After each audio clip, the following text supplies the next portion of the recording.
news. Northern Furniture is here for you. A gruesome story leads off our newscast.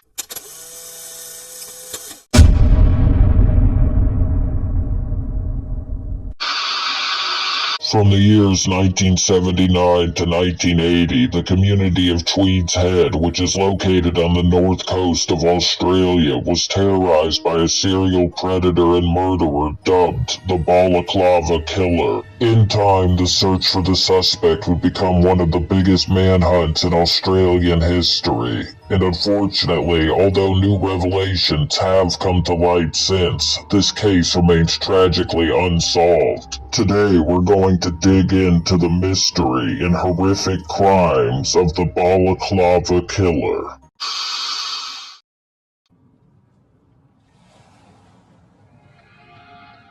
On December 10, 1979, a man calling himself Mark Chapman strode into a gun store located in Burleigh Head, Australia, and bought a .22 caliber rifle. As you probably guessed from the context, this man's real name was not Mark Chapman, and he wasn't buying this rifle for innocent reasons like recreational hunting either. After providing a fake address to the store clerk, the man left in possession of his newly purchased deadly weapon.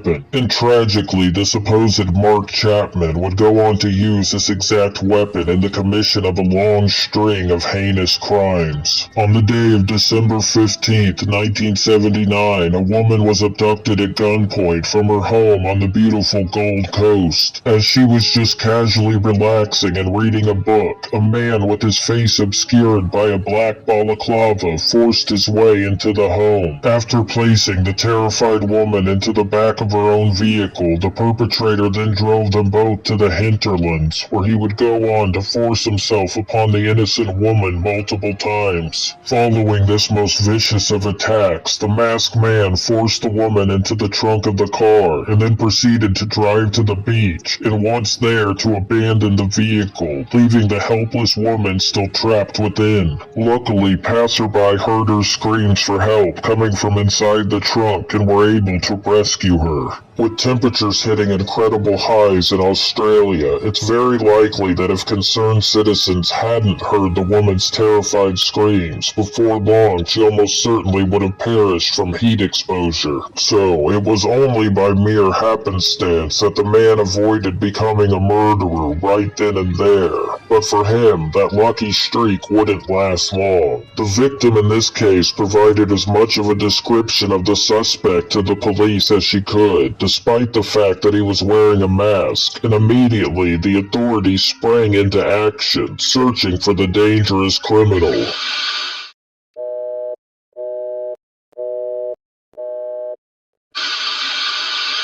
Elvis alive? Judge for yourself by calling the 900 number on your television screen.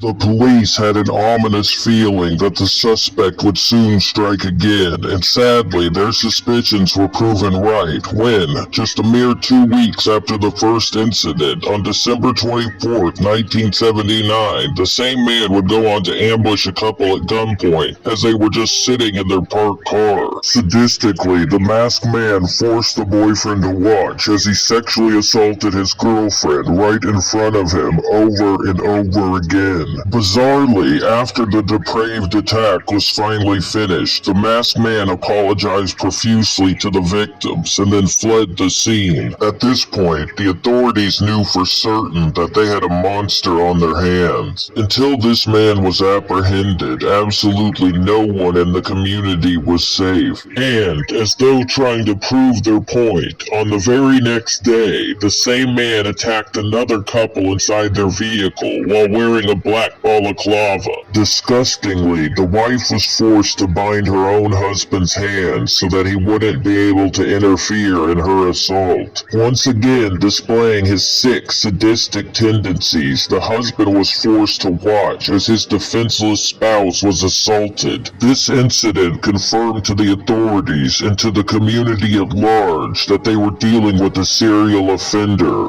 One who wouldn't halt his reign of terror until he was forced to. Every single victim had described their attacker in a similar manner, as an athletic man with bushy eyebrows set above icy, piercing blue eyes. One interesting detail is that the man was said to always smell of motor oil. Another thing that struck investigators as being very strange indeed is that the man, despite the viciousness of his actions, was always incredibly polite to the victims, even going so far as to apologize afterwards. Personally, this aspect of the man's MO reminds me strongly of another infamous murderer, that of the weepy-voiced killer. Obviously, these two weren't the same person, but the correlation is interesting at the very least. Sadly, the 28th of December, 1979 brought yet another attack.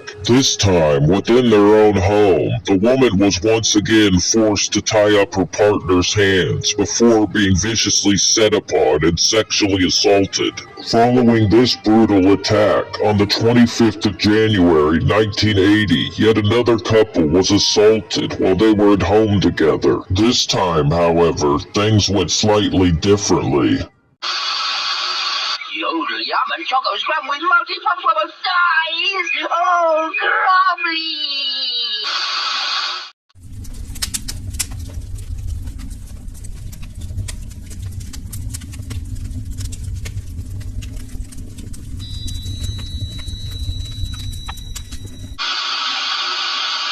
Once again, the masked man broke into the home, and the woman was ordered to bind her partner's hands, to which she initially agreed.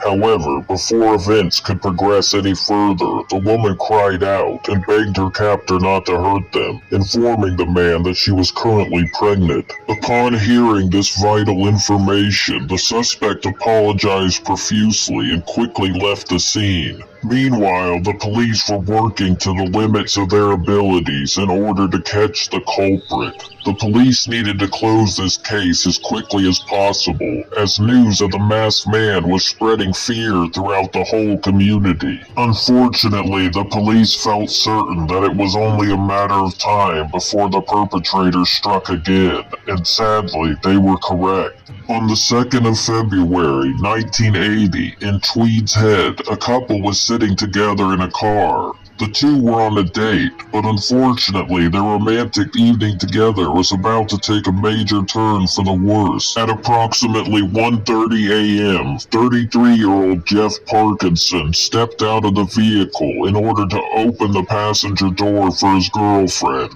when, out of nowhere, the masked man appeared and leaped into the backseat of the vehicle with rifle in hand. The man then demanded that the couple drive them all to a secluded location, where he proceeded to commence with his usual sickening routine, ordering the woman to tie up her partner. But this time, the victim decided to fight back. Jeff lunged at the masked man, and a furious scuffle ensued. Heroically, as the two men were still struggling over the weapon, Jeff looked at his partner and told her to run.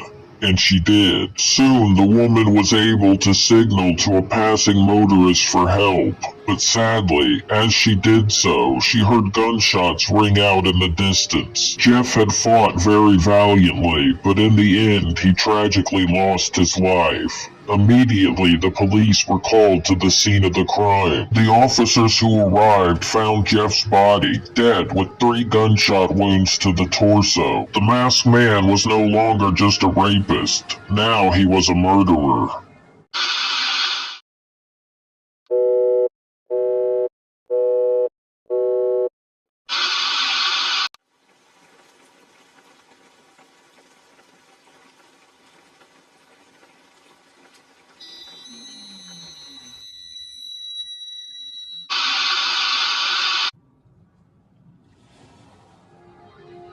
Following Jeff's murder, the authorities felt the pressure on them to close this case grow exponentially. This is the moment when the manhunt for the culprit became one of the largest in Australian history. And relentlessly, later that very same year, the killer would strike yet again. Back on the Gold Coast this time, a woman was at home alone in her apartment. On Halloween night, 1980, the man broke into her private dwelling and forced himself upon her. The suspect then fled the scene on a motorbike. And just like that, the man disappeared into the dark Australian night, never to be seen again. Approximately 5,000 motorcyclists who lived in the same area where the attacks had taken place were questioned by the police, with DNA being drawn from literally hundreds of potential suspects. Despite their best efforts, however, the authorities just couldn't seem to locate the Balaclava killer.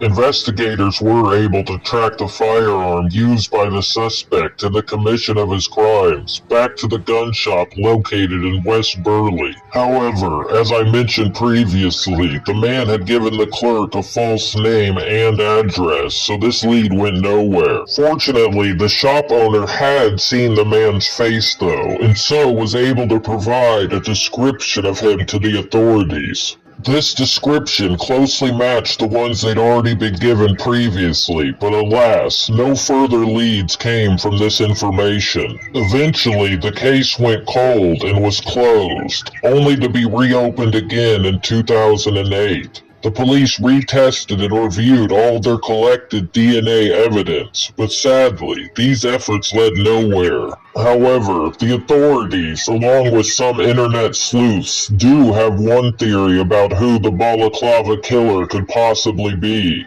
And their suspect is a vile and evil man known as Ashley Colston. Yes, Ashley. Colston is a triple murderer from Australia who is currently serving 3 life sentences for the heinous and brutal murders of 3 innocent people in Melbourne in the year 1992. And this is where things get a bit interesting. Ashley had moved to Sydney at exactly the same time that the Balaclava killings had abruptly ceased in the 1980s. But that's not all. Ashley was known to frequent the areas where the attacks took place, and during this same period, he also owned a black motorbike. As well as all of that, Ashley also shares a blood type with the suspect, and was said to have owned a .22 caliber rifle at the time of the attacks. And suspiciously, that weapon was also said to have been purchased with a false name, just like the Balaclava killer. Elena trusted everyone. Maria doesn't trust anyone. Elena wanted to learn English. Maria gets beaten if she says no.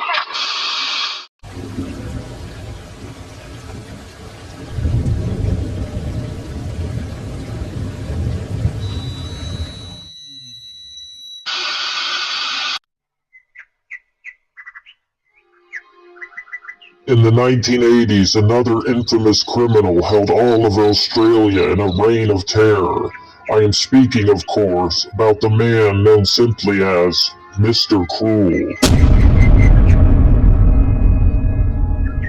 That's the name that was given to a still unidentified murderer who attacked 3 people, killing 1 in the late 1980s and early 90s in the city of Melbourne before vanishing off the face of the earth. Mr. Cruel also wore a balaclava while carrying out his depraved attacks, and the authorities theorized that the 2 similar killers were really one and the same. Cruel began his reign of terror in the 1980s, before abruptly ceasing in the 90s, right around when Ashley Colston was taken into custody in 1992. Neither the Balaclava killer nor Mr. Cruel have committed any further crimes since Ashley Colston's arrest. Whether these 3 criminals were actually all the same person remains just speculation, of course, but there are many who do not believe this theory.